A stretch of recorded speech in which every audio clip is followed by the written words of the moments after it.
Welcome, brave souls, to the chilling depths of horror in detail. Today we are going to share Dogman Encounter horror stories. First story, The Dogman. This story takes place in 2007 when I was a 9-year-old kid. I live in Michigan, and it was the summer before I started third grade. It was a tradition for my dad and I to go up north and stay a weekend visiting his buddy who had a cabin on the lake, and this year was no different. I was excited as I always was, but this time I was particularly happy that my dad's wife and her kids weren't going to be with us. The driveway to the cabin was a long dirt road, with a smaller cabin and fireplace near the front. It's also surrounded by thick woods that stretches along both sides of the driveway, which extends about 100 yards until it opens up into the spot where people park their cars. Just beyond the cars was the bunkhouse, and beyond the bunkhouse was the front yard to the cabin. As we pulled in, my father reminded us that we would have to camp out in the front yard and sleep in a tent together because the bunkhouse was already being occupied by his friends' kids. I didn't mind at all, as the sounds of nature helped me fall asleep. The sun was setting as we unloaded the truck, and the leaves swayed with the breeze. The branches danced and cast shadows along the yard that occasionally changed when the sun dipped behind the clouds. The entire property was surrounded by woods and enclosed within a chain-link fence, with the front yard having a gate that opened up onto the deck. Once you were on the deck, there was a table and grill to your left and a doorway to the cabin on your right. If you kept going, you'd go down 4 steps and come across the hot tub on the left and another doorway on the right, followed by the rickety wooden stairway that led down to the lake. After we said hi to everyone, my dad and I started pitching our tent. I glanced to the right and noticed there was a small clearing about 50 yards out in the woods. I didn't pay much attention to it, and we finished setting up the tent in no time. We then proceeded to join everyone for dinner on the deck, followed by a fire down by the lake. After a few hours of making s'mores, listening to everyone tell ghost stories, and watching some fireworks that were set off on the dock, I found myself exhausted from the trip and started saying goodnight to everyone. I gave my dad a hug goodnight and started heading up to the deck and out to the front yard. I unzipped the tent, crawled into my sleeping bag, and passed out. I don't know what time it was when I woke up, but I could hear my dad snoring lightly next to me, so I assumed it was well into the night. One thing I picked up on right away was that it was dead quiet outside. Instead of hearing the normal summer sounds that I'm used to hearing at night, there was nothing. There were no crickets chirping, no owls hooting, not even the rustling of the leaves or twigs rustling as the nocturnal creatures came out for food. It was dead silent. I felt extremely uneasy, but I also realized why I had woken up. I had to pee. I slowly crawled to the front of the tent and reached for the zipper, hesitating for a moment before unzipping the door. I poked my head out and was met with the eeriest silence I've ever heard. The moon was full and illuminated the trees and their branches as they sat above me silently. The sky was clear and the stars twinkled as they danced in the darkness. I slowly stepped out of the tent and felt the morning dew from the grass hit the bottom of my feet. I glanced up at the sky, just in awe at how clear it was. We never got to see the stars this bright back in the city, and I liked to cherish the moments when I could. I walked over to the big oak tree that was just inside the fence and started doing my business. I lowered my head to the clearing in front of me, and that's when I heard it. The sound pierced through the silent night.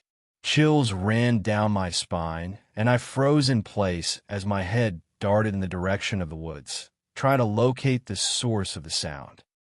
It happened again. This time it was echoed by a few more.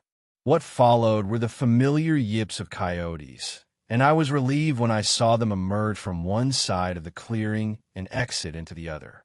I stood there quietly as I observed the canines running and jumping through the clearing. When the last of them had disappeared, I tapped out the last of my business and glanced down to zip up my shorts. When I looked back up, I saw something I will never forget. There, in the clearing 50 yards away, was what looked like a coyote mixed with a human, and it was standing on its hind legs, looking right at me. It had pointy ears, thick dark fur, a snout that was snarling and revealing a set of wicked teeth, and its eyes were yellow-orange, staring straight into mine. The thing that terrified me most about this thing was its size. If I had to guess, it had to have stood around 8 feet tall. I was frozen stiff, but that quickly changed when the thing looked up and let out the most horrific scream I've ever heard. Nothing about it sounded human. I tripped backwards over my feet and dashed back into the tent, zipping it shut and diving under my sleeping bag. I then heard the grunt of a large animal, followed by the rattling of the chain-link fence, and then the unmistakable sound of feet hitting the earth. I closed my eyes shut tight and hoped to God this thing would go away. I laid there, trembling in my sleeping bag as I heard a set of 2 feet slowly stomp around her tent. After a few minutes, I pulled my sleeping bag slightly down below my eyes, and I saw its shadow in front of the tent. Its pointy ears tilted back as it let out another scream, before running towards the driveway of the cabin and disappearing into the night. I laid there in my sleeping bag, paralyzed by fear, hoping it wouldn't come back. After what seemed like forever, the sun finally came up. I asked my dad if he heard the screams last night and told him about what I saw, but he assured me it was just a nightmare and that no such thing existed. I dropped it shortly after and kept this story mostly to myself until now.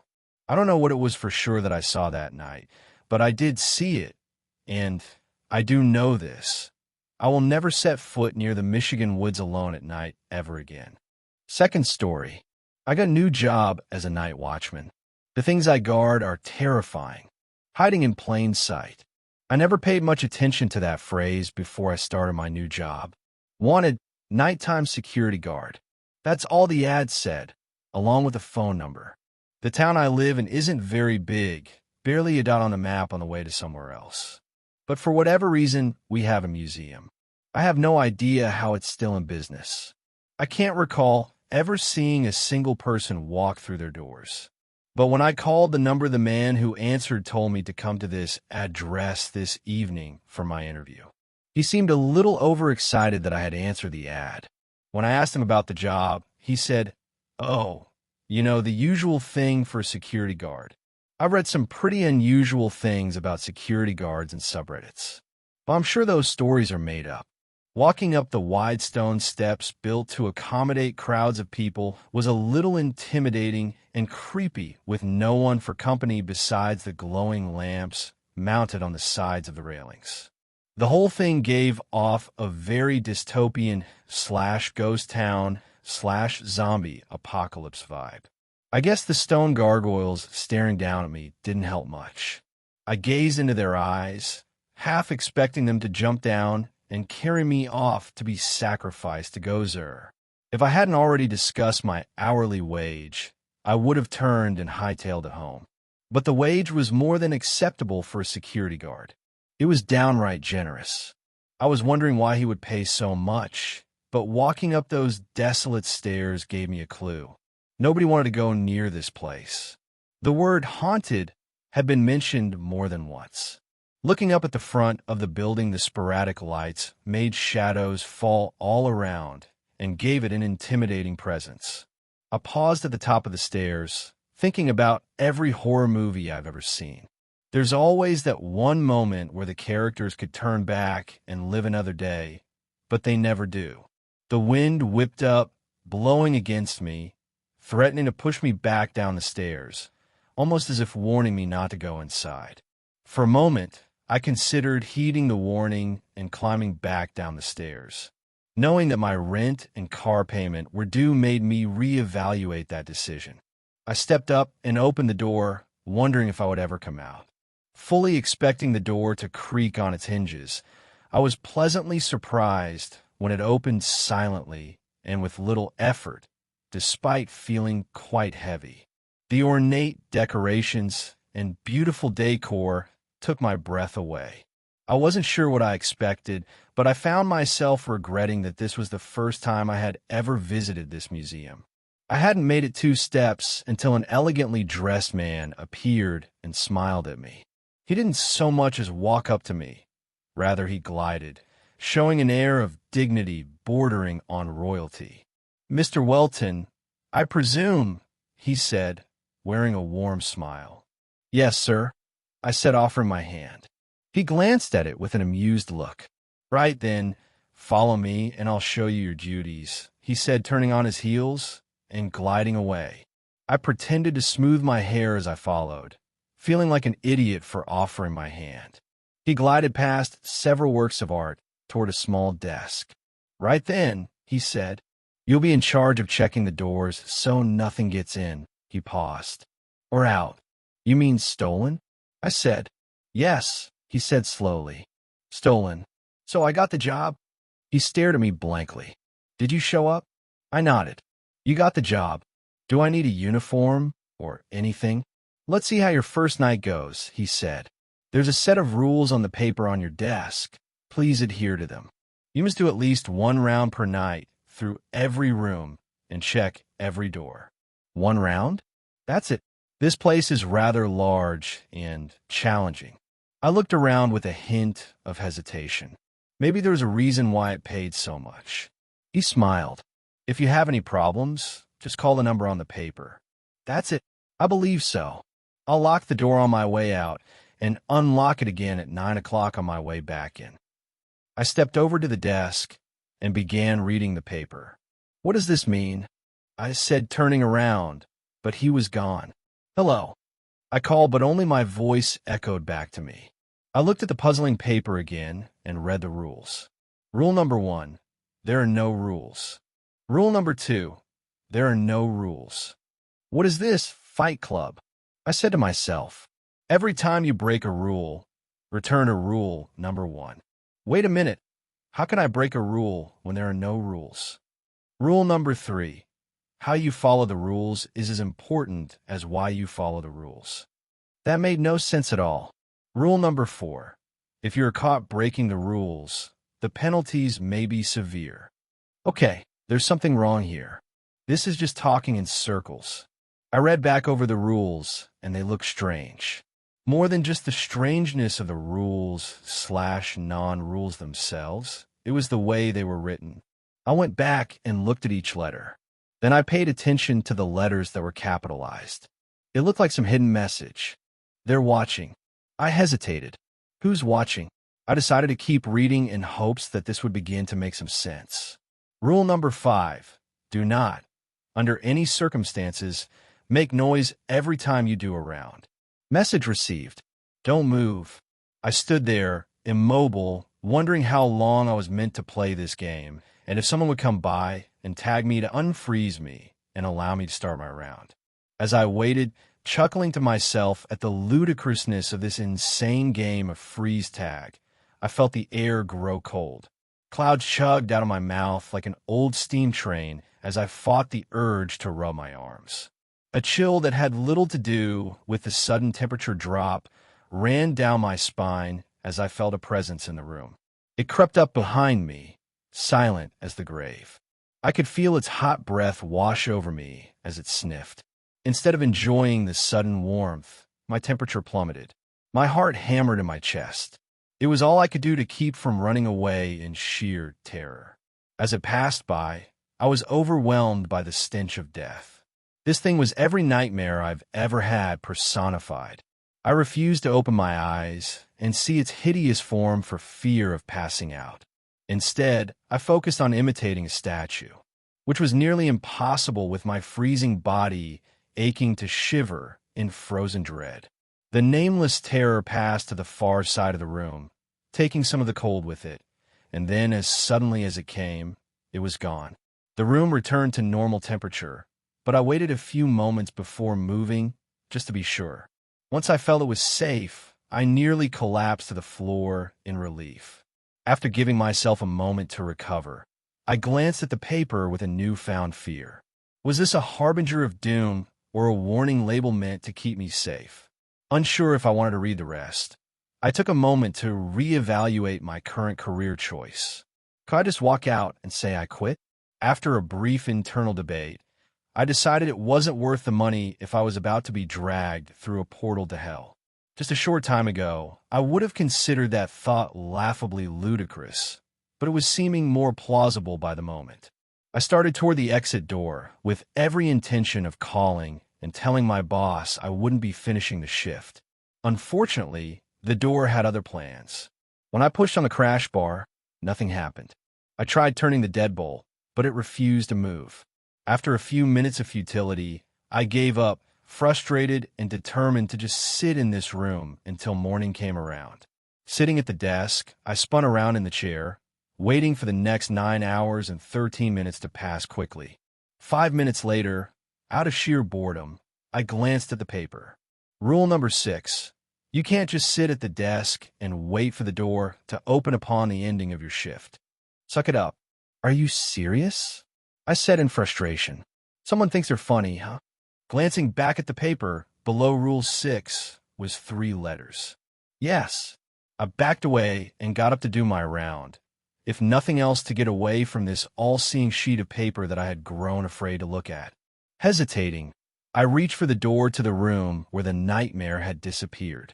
Glancing up, I saw a slip of paper taped to the door. It said, "The only way out is through." Sighing heavily, my trembling hand turned the knob and slowly opened the door. As I closed it, on the other side was another slip of paper. This one said, "Avoid eye contact and you'll be fine." Confused by the cryptic statement, I turned and realized what it meant. The room was full of stuffed creatures of many shapes and sizes. Most of them seemed to be mythical in nature of the cryptid variety. There was a Bigfoot, Skinwalker, Dogman, Jersey Devil, Wendigo, and many others. As my eyes scanned the room, I noticed movement. It wasn't much, but it was enough. The Skinwalker turned its head just slightly to look right at me. I quickly darted my eyes away in fear and disbelief when the Dogman turned its head to stare at me. As panic coursed through my veins, I turned to go back through the door, remembering what the piece of paper on both sides of the door said. The only way out is through, and avoid eye contact and you'll be fine. I felt the last statement was akin to saying, if you hold on tight enough on a roller coaster, you won't need the safety harness. Aiming my eyes at the floor, I turned and started toward the far side of the room. I hoped that all they would do was watch. That hope was dashed. I heard growls and footsteps from all around the room. Hesitating, I wondered if I would need a clean pair of pants by the time I reached the far side. That is, if I survived. The sounds of footsteps grew louder behind me when suddenly there was a pair of hairy legs blocking my path. I stopped as a low growl made the air vibrate. "Oh, dear God," I whispered, knowing that my life was about to end horribly and painfully. Fighting the urge to look up, I sidestepped and went around the legs, hoping to pass unnoticed. I counted my footsteps, hoping each one wouldn't be my last. Silently praying, I continued toward the door with my eyes aimed down, watching nothing more than my feet. It seemed like the longest walk of my life, listening to the mythical creatures behind me come to life and sounding every bit like they were following me, just waiting for the right moment to grab me and turn me into a late-night snack. It came as a surprise when I bumped my head into the far wall. Shocked not only that I had made it, but that I had missed the door, I glanced over and found my glorious escape route. As I opened the door, I accidentally glanced back into the room and made eye contact with the Wendigo. Its roar of rage is something I'll never forget. It charged at me with blinding speed and claws unsheathed, fangs ready to tear me to shreds as I dove through the door in the nick of time, slamming it behind me.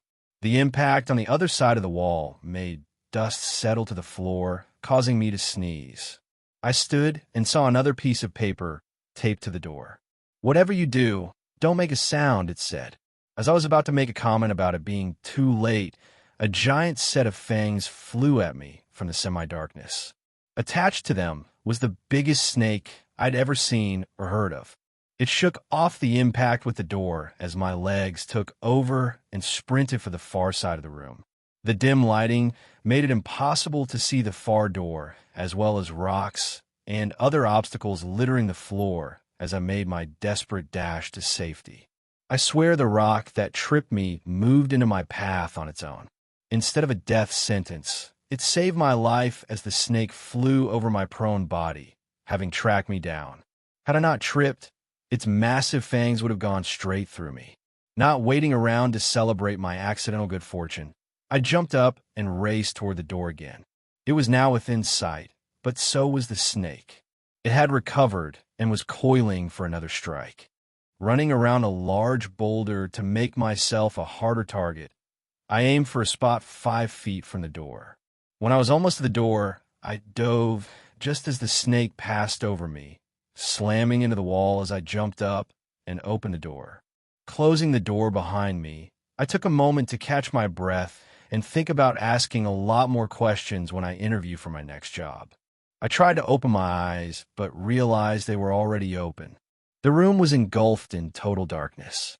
Pulling out my flashlight, I shone it around, but couldn't see anything aside from the door and the floor in front of me. There was no sign of anything in the room, not even a ceiling. It was as if the darkness sucked the light into itself, never to escape. Being robbed of sight, I relied on hearing. Taking a long listen, I waited to hear any growls or slithers, anything to give me a hint of what I might have to deal with. But there was nothing, only soul-crushing silence. Having scanned the room the best I could, I set out to find the far door. Nothing seemed strange. Even the echo sounded like a normal large room. It was just devoid of light. The normalness of it terrified me. All I could find out of place was a slight scent of disinfectant. I wasn't sure if that was because whatever horrible creature that called this room its home had killed people here and they wanted to cover the smell, or if the creature itself had passed away, leaving some poor janitor to clean up the mess. In either case, I was on full alert. They say that when one of your senses falters, the others become more acute to make up for it. The same thing was happening with my paranoia. I imagined shadows moving around in the total pitch of darkness. My steps were small and slow as my arms waved in front of me, acting as my eyes, searching for any obstacles. It took what seemed like an eternity to get to the far side, walking so slow. I guess that's the price of being careful. As I approached the wall, the flashlight and vision became useful once again. I must have gotten off track as I walked because the door was far off to the side. I had to walk a good 50 feet along the wall to find it. When I opened the door, I was greeted by a horrible sight. The snake was coiled up in front of it. I quickly shut the door as it prepared to strike. Why would they have 2 snake rooms? But then why wasn't much a relevant question in this place? My mind came up with a terrible answer. It wasn't a second snake. It was the same one. I must have gotten turned around in the darkness and done a circle.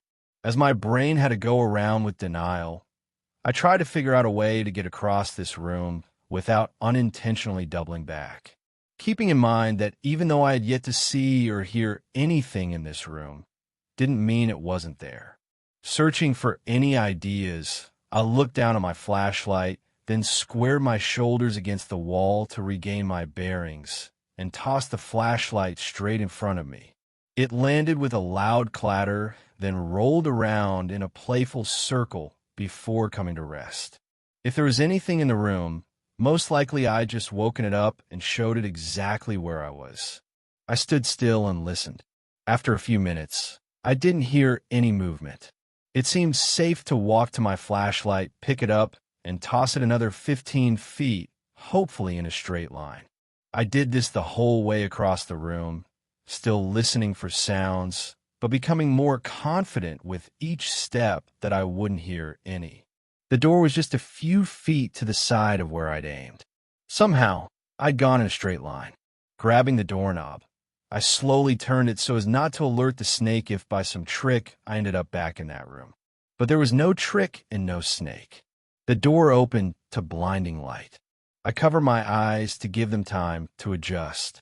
Once they had acclimated, I looked around at a beautiful room full of clouds. There were even clouds on the floor. It was disconcerting at first and almost made me lose my balance because they were so well painted that it literally looked like I was walking on clouds. I took a tentative step into the room, making sure that it was an illusion and I wasn't about to fall thousands of feet to my death. Holding my breath, I stepped onto the first cloud and let go of the door frame. It was firm like a floor should be. My second and third steps were more confident as I realized how effective the illusion was. Once I acclimated, walking on clouds was fun. This was turning out to be the easiest room I'd been in so far. That's when I heard the scream. It was deafening and seemed to come from everywhere at once. I dove to the floor, only to realize there was nowhere to hide from whatever it was. I stood out like a sore thumb against the blue sky and white fluffy clouds painted on every surface of the room. The scream sounded again, and I began to run, having no idea which way I was going or where the screaming was coming from. For all I knew, I was running toward whatever it was. I just knew it didn't sound human, and I had no desire to find out what it was. Soon the choice was taken out of my hands. I saw a dark spot appear against the clouds that quickly became larger. It was almost on me when I dove to the floor, feeling something sharp rake my back. Pain shot through me as I reached around and found the back of my shirt in shreds. Not only that, but my hand was covered in blood. Whatever it was had sliced my back open, and I was bleeding. Adrenaline kicked in, and I ran faster than I ever have. The problem was, I didn't know where I was running to or what I was running from. I was just running.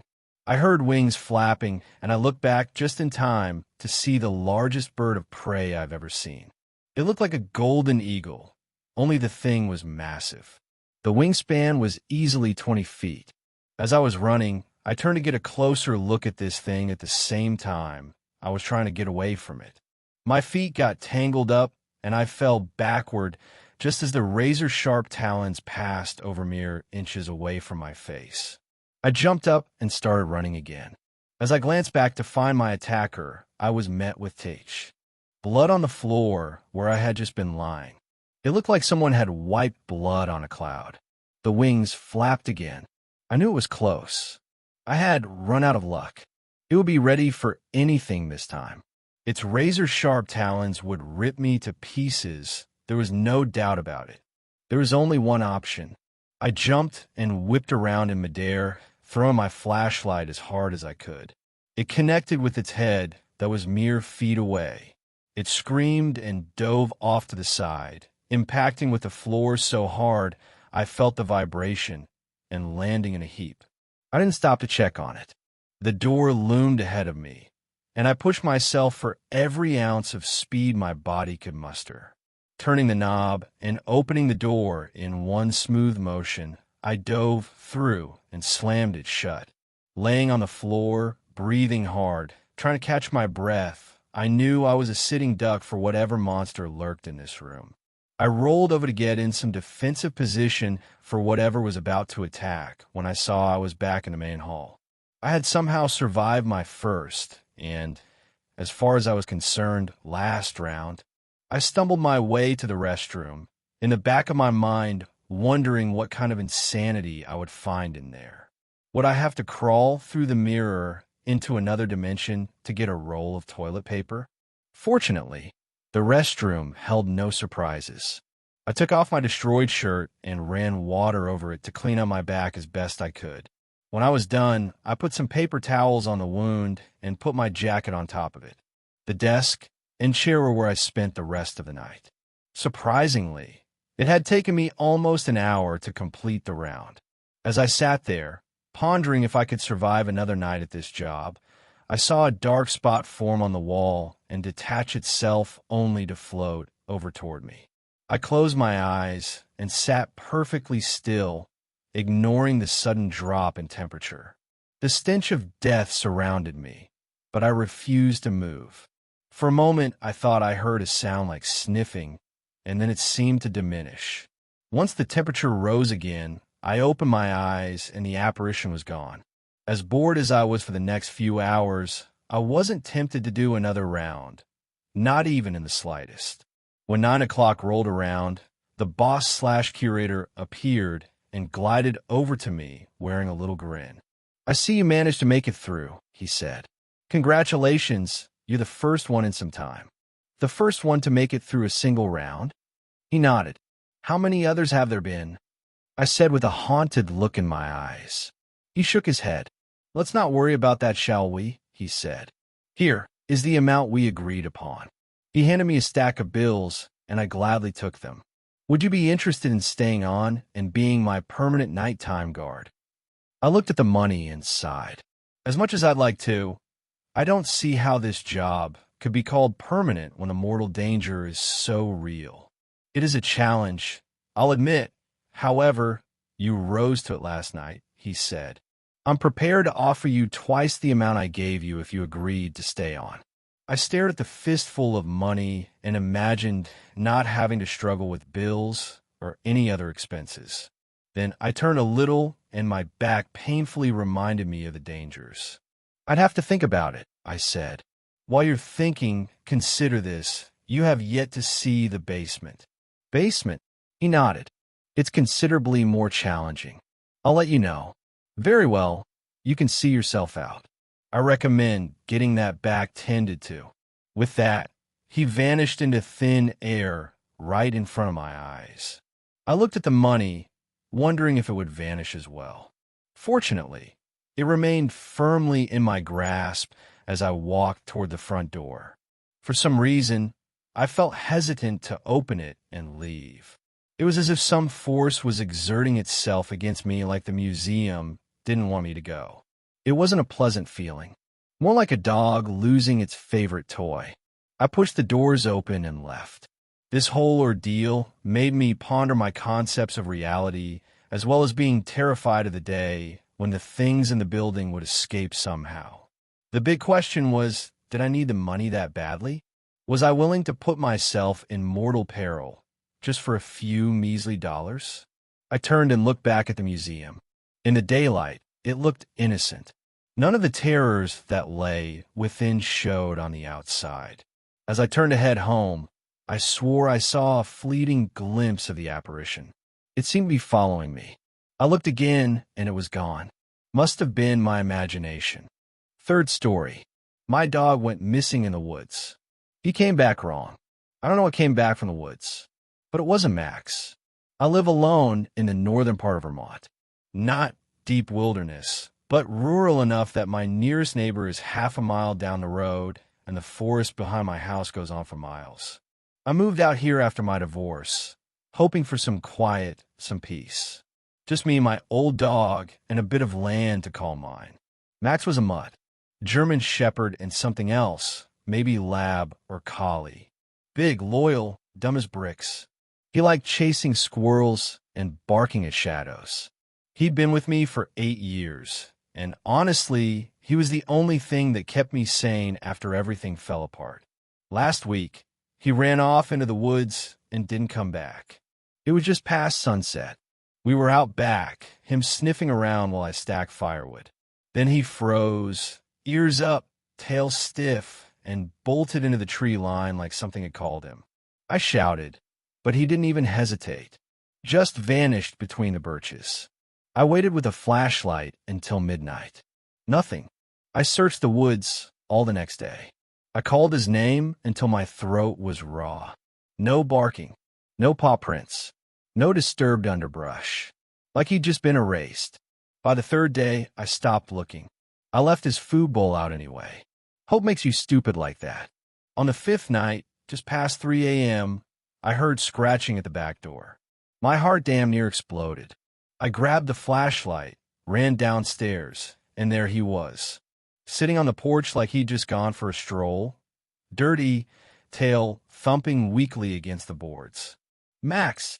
I shouted, tears already blurring my vision. "Jesus, Max, where the hell did you go?"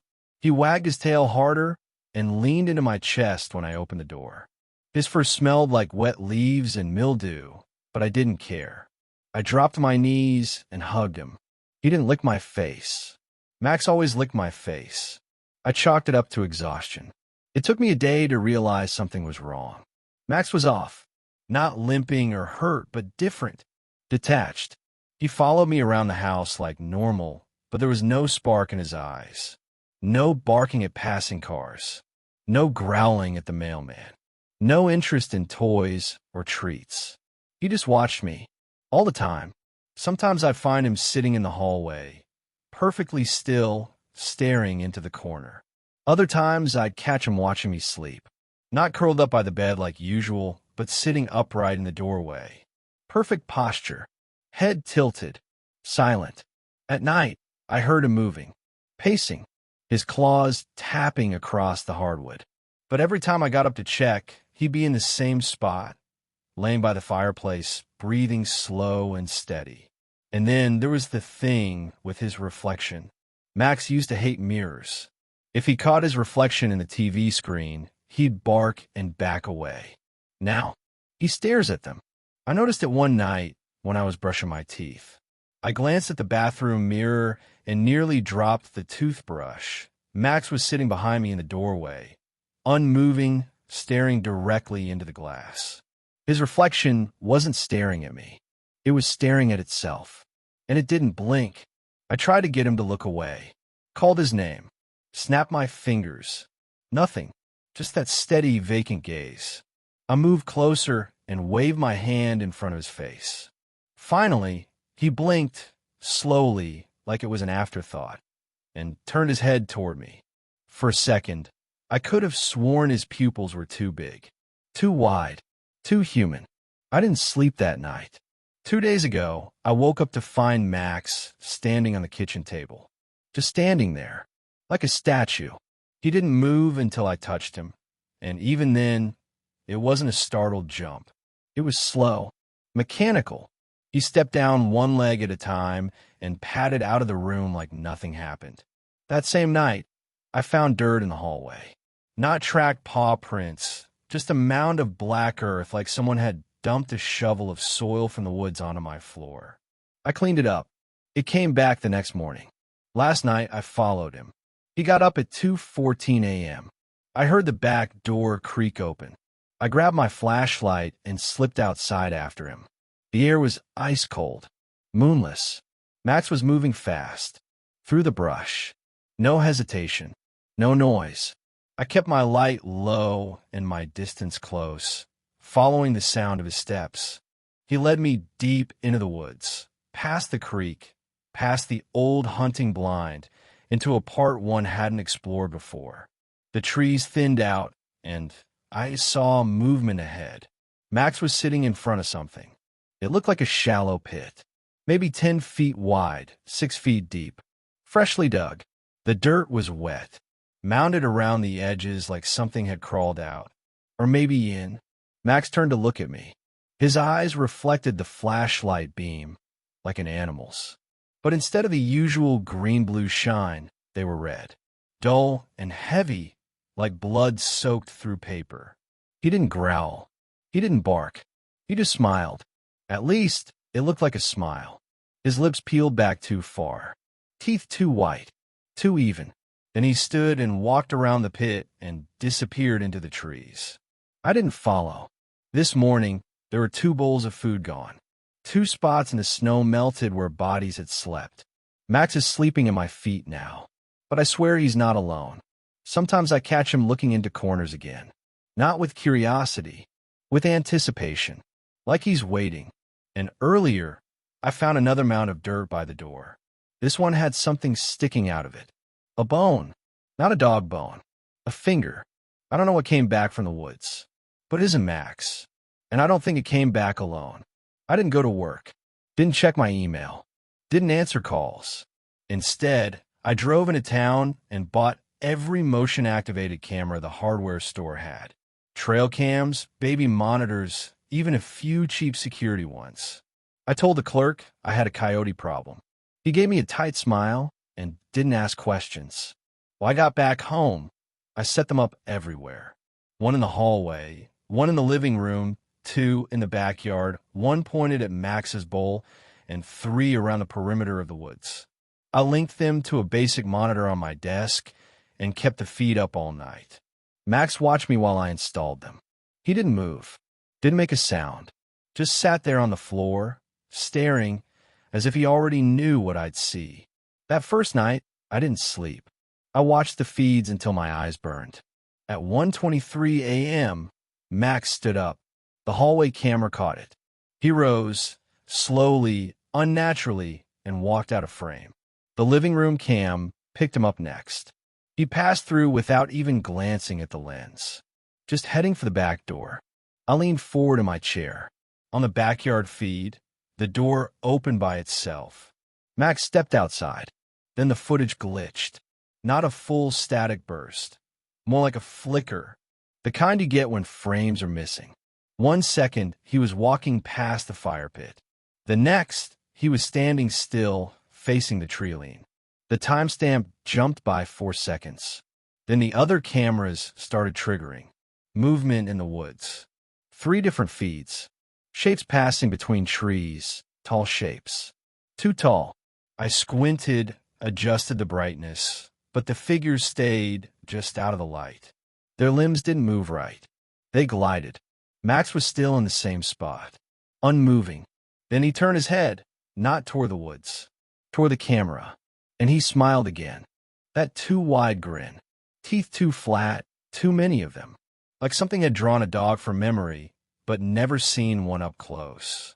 The backyard feed cut out. I checked the camera the next morning. The lens had been smashed in. The mount was twisted, almost melted. No footprints, just more dirt. Another mound at the tree line. This one was shaped like a child. Small, curled. I didn't dig. I kept watching the footage every night. It kept getting worse. Max left the house at the same time each night. 1:23 a.m. exactly. Sometimes he stood still. Other times he disappeared for hours before coming back soaked in mud, paws black with something thicker than soil. The shapes in the woods came closer each time. The third night, they stood at the edge of the yard. The fourth night, they were on the porch. The fifth night, they were inside. I didn't see how they got in. No doors opened. No windows broke. One frame, they were gone. The next, they were standing in my living room. 7 figures.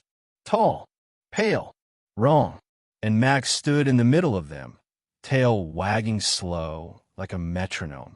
His mouth hung open, panting, but the sound didn't match.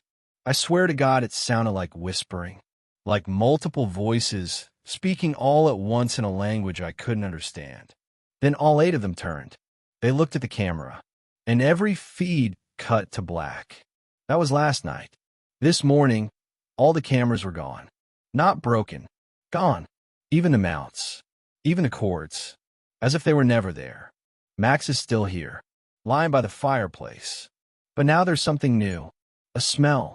Like rot and iron. Like the inside of something dead.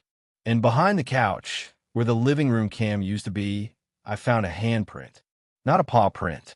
A human hand. Long fingers. Sharp nails.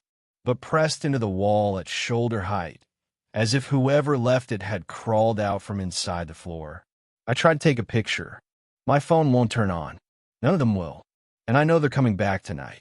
They let me see them. They wanted me to. Because now I've started to hear the whispering, even when I'm awake. Not from outside. From Max. He hasn't moved in 2 hours. He hasn't blinked once. And I think he's smiling again. Please, if anyone's reading this, if anyone's seen anything like this before, tell me what to do. Because I don't think I can stay here tonight. But I also don't think they'll let me leave. Fourth story. The Oregon Wolfman. It all started when my friend Jeff suggested we go camping. As kids, we went camping every summer. After turning 16 and getting our driver's licenses, we went camping almost every weekend during summer vacation. We spent our summers fishing, hiking, hunting, and swimming all over Northern Oregon. Now we're in our late 20s. I went to college and got my degree before going to work in a mailroom of a big law firm in Portland. Jeff was always more of a hands-on type. He hated school, so after high school he joined the Army and became a diesel mechanic. Jeff served 2 tours in Afghanistan before getting out of the Army. He moved back to the Portland area and went to work turning wrenches at the Jubit's truck stop. We picked up our friendship where we left off, as we were like brothers growing up. Life gets in the way, though, between spending time with my fiancée and trying to attend law school part-time. Jeff and I hardly had time to hang out. So when Jeff said he was taking 5 days of vacation and suggested we go camping, I jumped at the chance. It took some finagling, but I got my boss to give me the time off. We packed up Jeff's Jeep with tents, sleeping bags, a cooler full of beer and food, heavier on the beer, some fishing rods, and a couple of guns both for protection, and to do some plinking with. We left on a Thursday around noon and headed for the mountains without a clear destination in mind. We drove out Highway 26 toward Mount Hood, past the town of Government Camp, and up Highway 35 for a while, then took a forest road north. Jeff told me he'd been reading about some hike-in lakes with amazing trout fishing that few people ever go to, because it's a 5-mile hike in to the camp spots. Jeff was still in great shape and still stuck to a pretty crazy fitness regimen. He kidded me for letting myself go and not doing much exercise. Still, I felt up to the hike. I'm not unfit, per se, it's just that I hate running, jogging, climbing stairs, or lifting weights. I may also have developed an unhealthy affinity for the cheeses. That's a crazy hamburger from one of the food carts near my office. It's a bacon double cheeseburger that uses 2 grilled cheese sandwiches for the bun. I eat one of those and don't eat dinner most nights, as I'm still full from lunch. It was about 4 o'clock in the afternoon when we reached the trailhead. I looked at the trail and started to have second thoughts, because it took off at a pretty steep climb for the first 100 feet before disappearing in a thicket. We grabbed our backpacks, and Jeff and I each took a handle on the cooler. The going was rough. My legs weren't used to such physical activity, and they burned and ached after that first 100 feet.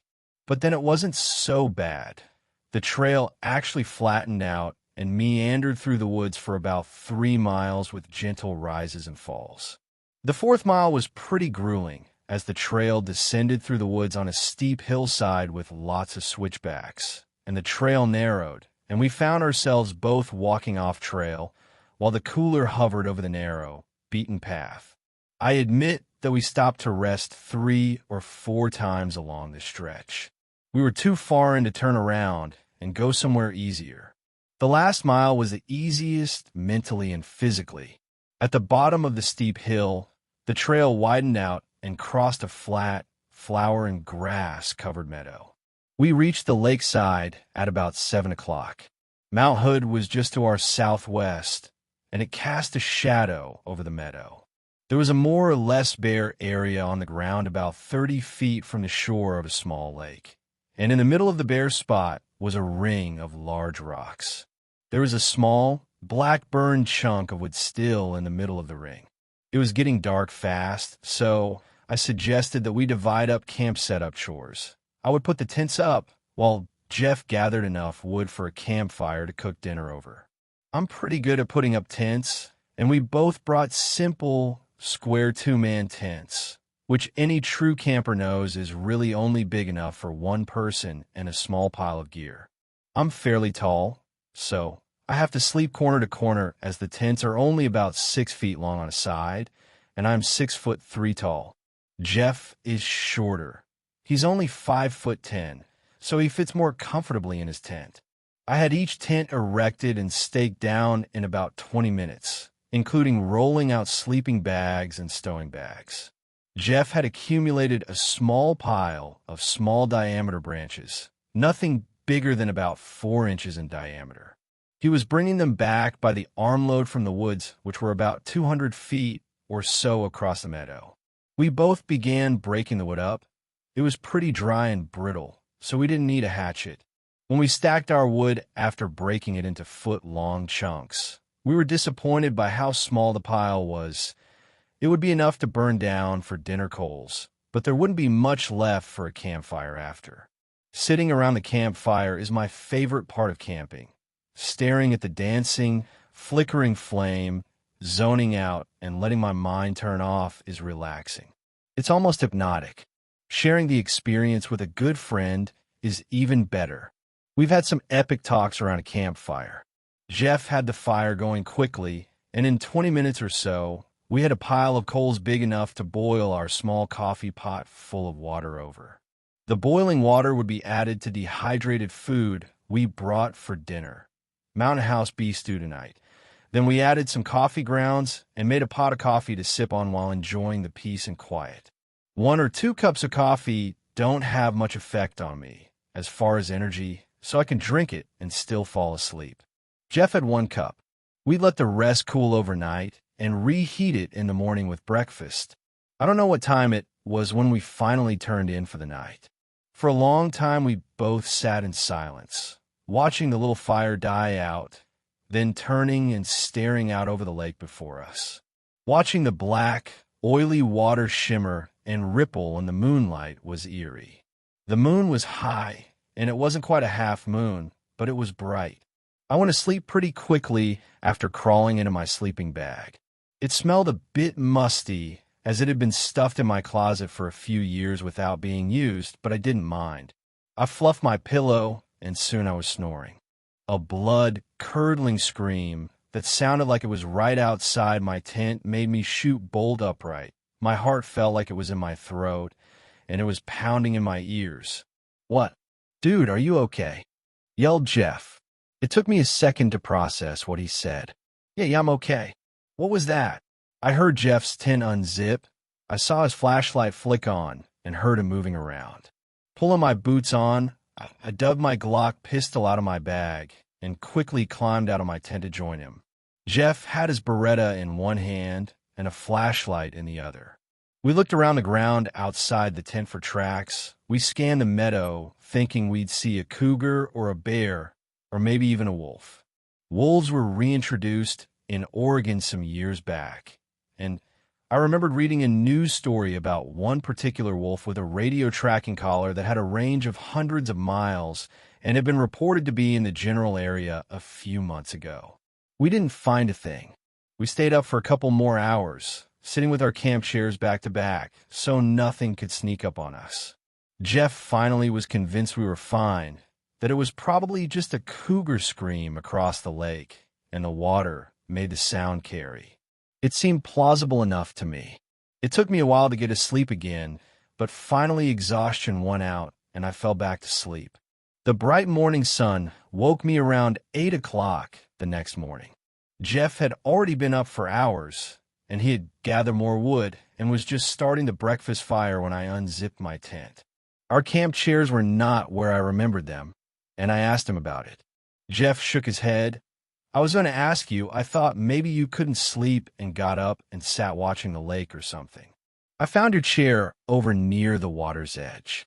It actually had me concerned at first, but then I heard you snoring, so I figured you hadn't drowned or something." "No, man, I went to sleep and stayed asleep till just a few minutes ago. You're peeling my leg with the whole chair thing, right?" I asked. A shiver went down my spine, but I couldn't help but think Jeff was playing some sort of prank on me. It's not like we didn't do it to each other once in a while. We cooked eggs and bacon over the fire in a lightweight mess kit frying pan. We decided to do some fishing after breakfast. The fishing was good. Lots of fat trout from 12 to 15 inches. Jeff landed a large one, about 20 inches, and decided to keep it and kill it for lunch for us. He whacked the fish on the head with a rock to kill it quickly, then gutted it and wrapped it up in damp grass and placed it in the shade to keep while he continued to fish. We had the fish for lunch, along with some dehydrated Spanish rice, thanks to Mountain House again. After lunch, we decided to explore some more and gather up a lot more firewood for the night's fire. Hiking about an hour further into the forest from the campsite, we discovered a chilling sight: piles of bones, rib bones, leg bones, broken hip bones. Some looked human, others distinctly not. There were 2 rib cages that were almost complete. Some still had drying, decaying meat left on them. Jeff took his digital camera, out of his shirt pocket. Dude, no one is ever going to believe us unless we get pictures of this crazy shit. He started snapping away. I kept nervously looking around, hoping not to see whatever predator had left this behind. I'm no expert on bears, wolves, cougars, or coyotes, but I had serious doubts any of them were responsible for this mess. Jeff took a couple dozen pictures before putting his camera back in his shirt pocket and buttoned it up. As we were walking back out the way we came, we stopped. Neither of us had seen it on the trail on the way in, but there, laying right next to the trail, 15 yards from the bone pile, was a freshly killed juvenile elk. Blood looked to be oozing out of its mouth, and there was a large tear in the flesh on its left side, and some of its guts were just poking out. "Let's get out of here," Jeff said in a firm, low tone. I did not argue, and we quickly marched along the trail, scanning the area as we went. Back in camp, we didn't immediately begin discussing what we saw. I think we were both still processing it, trying to figure out what the hell it was. I was the first to speak up. It must be a cougar den or something nearby. That would explain the scream and the elk. Jeff shook his head. I didn't see any other cougar sign. No scat, no prints. I'm not convinced it was a cat. He began to shake a bit, as if he was repressing something that scared the hell out of him. Finally, he blurted it out. "I saw something like this before. It was on my second tour." He stopped, cracked a beer open, and took a large swig. "My unit got a call to come assist with a convoy that got shot up outside some shitburg little village. I don't know the name, never learned it, never cared to learn it. Wasn't important, I didn't think so at the time anyway. A convoy running supplies to a remote FOB came under fire from Taliban gunners. They had a big machine gun, similar to our 50 cal, shot out the engine blocks in 2 of the supply trucks, and shot up radiators in 2 others. We had these special tow trucks. They were basically a semi with this big lift that snapped into the 5th wheel hitch and hooked up to a hydraulic pump on the truck. We would go out and recover vehicles that couldn't be repaired in the field. We also sent mobile repair teams out, so the truck drivers could complete their mission. My unit dispatched 2 of the heavy tow rigs, and they sent 4 of us plus a parts truck to try and do field repairs on the others. It seemed like we drove for hours before finally reaching the convoy. My buddy Mike was one of the truck drivers tasked with towing the disabled rigs. We helped unload the gear from the 2 dead trucks and crammed it into the remaining vehicles. An additional Ranger squad had been dispatched to reinforce the one assigned to the convoy escort. They provided security, though the shooting had mostly stopped by the time we arrived. I helped Mike get one of the broken trucks loaded on his lift, then set about helping my partner Dan on repairing the radiator on another truck. We worked in teams to minimize the downtime and minimize the risk to ourselves. We were sitting ducks. He finished his beer in the next gulp. Dan and I got the truck done, and 2 other guys, Jose de la Rojas and Joey Truman, they got their truck running enough to move.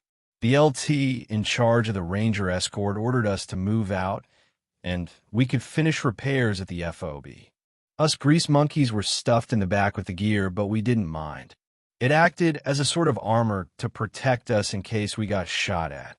Maybe 30 minutes into the trip, I asked another guy how much longer he thought till we reached the base. I never heard his response, as gunfire opened up and we started taking rounds, including mortar rounds. The truck sped up until the Tallies got a lucky shot and got a direct hit on the lead truck with a mortar round. God help the poor bastards inside it. We dismounted, and everyone began engaging the enemy. A couple of the Rangers checked on the guys in the destroyed Humvee, but it was useless. There wasn't enough left of ID without a DNA lab. We couldn't recover the remains while we were taking fire. The senior NCO on the Ranger team took command, and we regrouped and rolled out again, while the Rangers called for air support. We didn't go far before making it into a valley just past this little shitty village. Maybe half a dozen mud brick buildings in a loose circle, the farmers from which were probably the ones shooting at us. The shooting stopped. We thought we were home free. We lost radio contact with the FOB. The damned radio just wouldn't get a signal in this little valley. The ranger's sergeant told the lead driver to speed up, as we were too vulnerable down in this little valley. We bounced and bumped along, then all of a sudden we stopped again. Everyone scrambled out of the trucks and took up a security perimeter. "What?" called out one of the other NCOs. "Why are we stopping?" He ran up to the lead truck. The two sergeants surveyed the road ahead. Dan and I strained to hear. "Mount up," called the sergeant, so we all got back in our vehicles. The trucks proceeded slowly ahead. Dan and I and a handful of others watched the road as we passed by. There were bodies, Taliban fighters, these little native deer, and other indeterminate bodies in various states of decay. Some are missing flesh. There were rib cages laying around, piles of bones, just like what we saw back up there. We made it to the FOB about 30 minutes later. Us mechanics wound up flying back to our own base in a Black Hawk helicopter that brought in SWF guys. There must have been 24 of them, which seemed damned odd. It was one of the few times I ever met any of them. I will never forget that scene. All those bones, the bodies, the blood. My blood chilled with Jeff's tale. "Did you ever find out what it was that caused the mess?" I asked him. Jeff shook his head. I tried asking. My first sergeant told me to shut up and mind my own business. I didn't need to know. It was interesting that whenever we got called out to that region, though, we had 2 full Ranger squads escort us, and we rolled in light armor vehicles, not our regular 5-ton trucks. I won't argue if you want to break camp and head home, dude. That was weird as shit, I said. Jeff shook his head. "No, man. We came out here to relax, recenter. It's okay. I'm sure that pile back there was just from a cougar or maybe a wolf. Just got to keep alert." He cracked another beer and took a swig before speaking again. "Why don't we go see if we can't get a few more of those trout?" He slapped me on the shoulder. I tried putting the scene of those bones out of my head and concentrating on the fishing. After an hour or so, I just got into the rhythm of casting my lures, occasionally catching a trout. We both kept a few fish for dinner. We were especially hungry. Dinner was pan-fried trout with potatoes and onions that night, washed down with a cold beer. We skipped the coffee that night, but we sat up at the campfire. There was no chatter between us. We both let our senses wander, watching the meadow, the tree line, the lake. A scream came from across the lake, the same blood-chilling, bone-shaking scream from the night before. We both snapped our gaze to that direction, straining to see in the darkness. Jeff's gun was in his hand in a flash, and he grabbed his flashlight from his pocket. We both took to carrying our guns openly, instead of in our packs after getting back from our earlier exploration. "What do you think it was?" I asked. "I have no clue," Jeff said.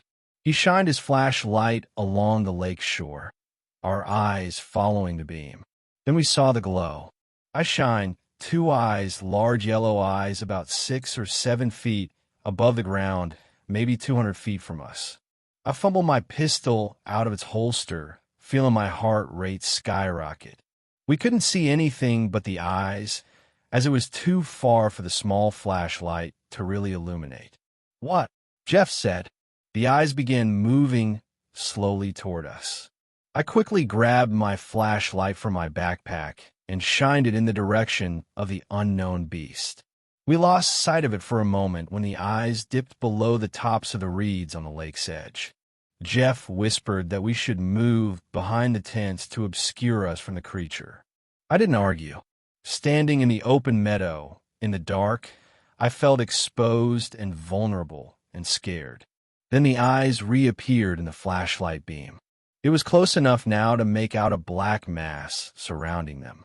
The figure was huge. It seemed to be moving on 4 legs. "That's a big goddamn black bear or something," Jeff said. We didn't have any other native bear in Oregon, and black bears usually didn't get much bigger than a large human. This thing looked like the size of a VW bug.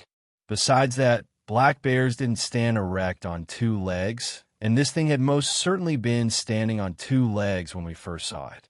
We heard the creature's heavy footfalls. This time, it was coming on all fours.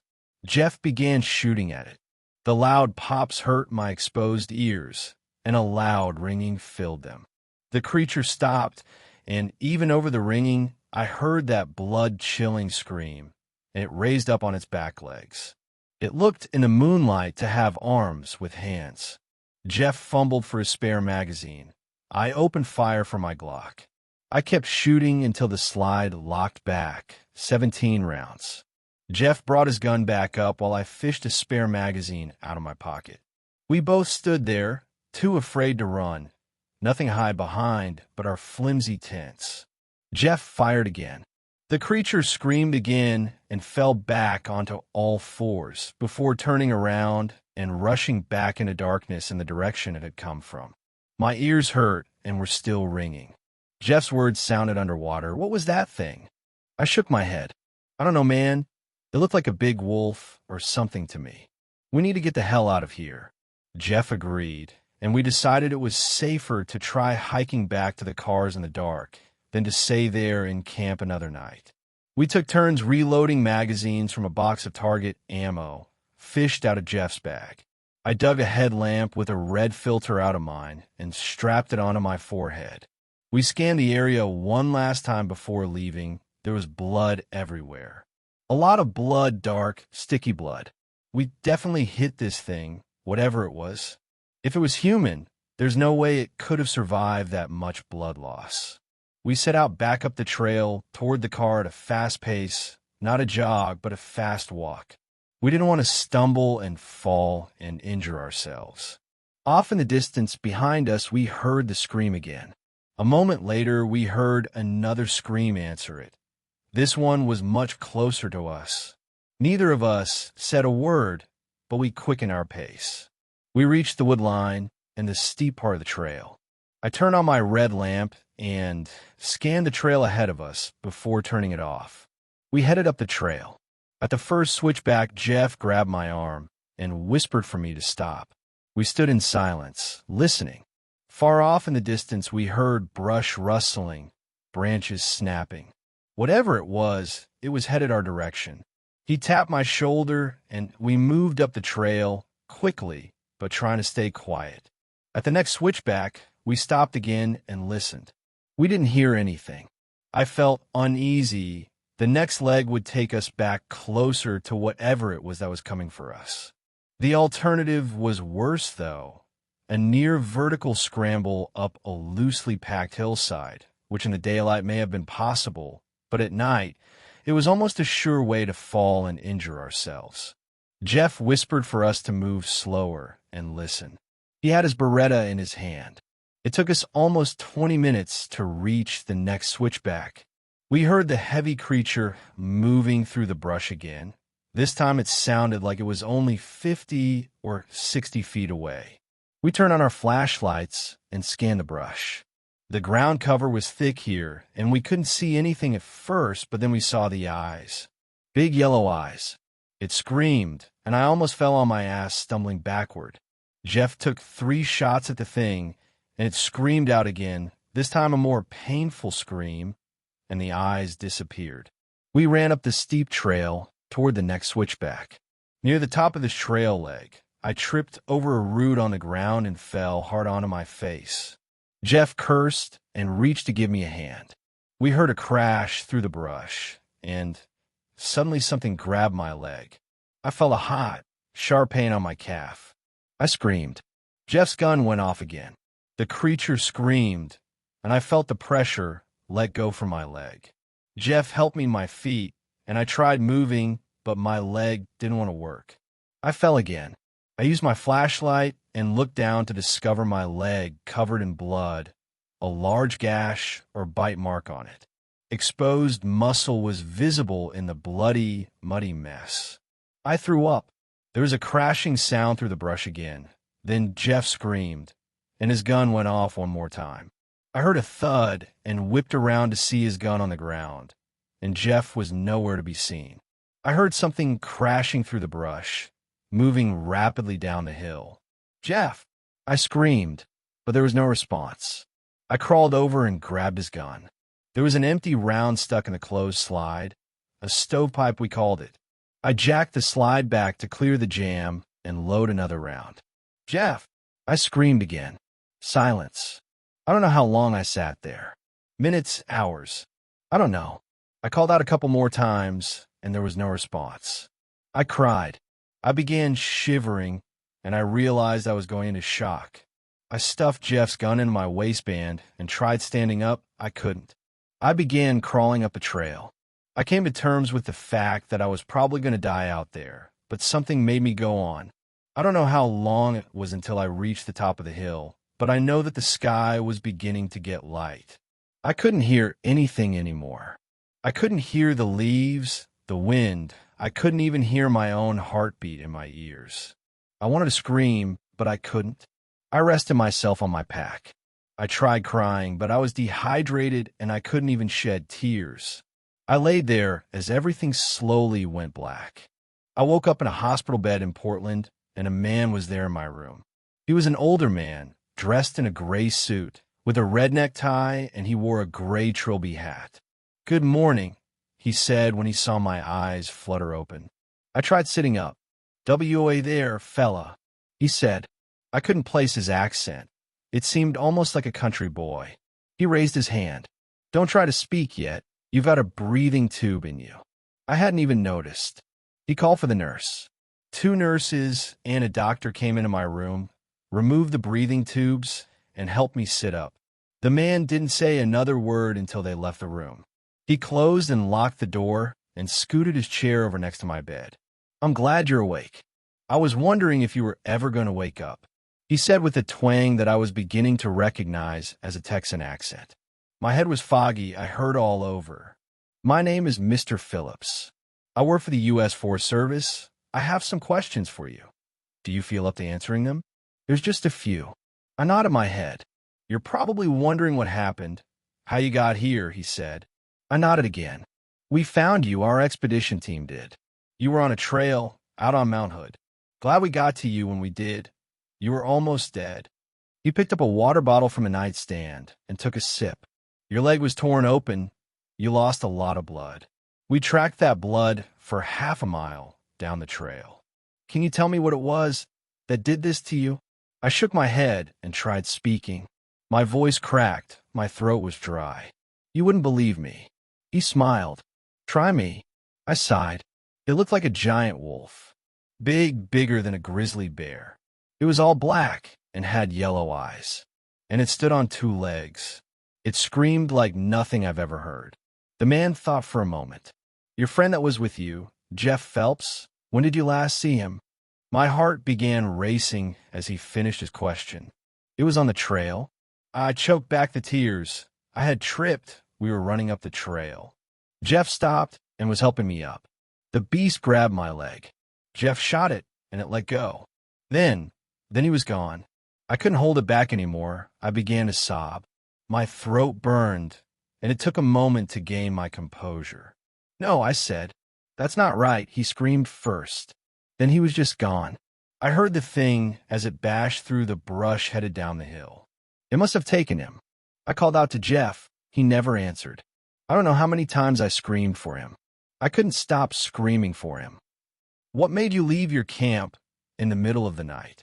the man asked. "The creature. One came toward our camp. We shot at it. It seemed to run off away. We decided we couldn't stay the night, so we grabbed our bags and headed out. Thought it would be best if we tried making it to Jeff's Jeep, rather than stay and risk another encounter with the wolf thing. We heard it scream as we ran up the trail. Then there was another scream closer to us. There were at least 2 of them. Did you see anything else while you were down there? Or was it just the wolf?" he asked. I nodded my head. Earlier that day, we'd been exploring the forest near the lake. Came across this weird pile of bones and rotting meat. Thought we'd stumbled into a cougar's feeding area or something. We beat feet back to camp. Jeff told me about a time he'd seen something similar when he was in the service. "Did he tell you what it was that made the mess in Afghanistan?" the man asked. How the hell did he know Jeff had been deployed there? Maybe he just guessed. No, he said he asked about it later and was told to mind his own business. I think that's enough questions for now. The man said and began to stand up. I raised my hand to stop him. Did you find Jeff? I asked. The man shook his head. No, we don't think so. You don't think so? I wondered. What the hell did that mean?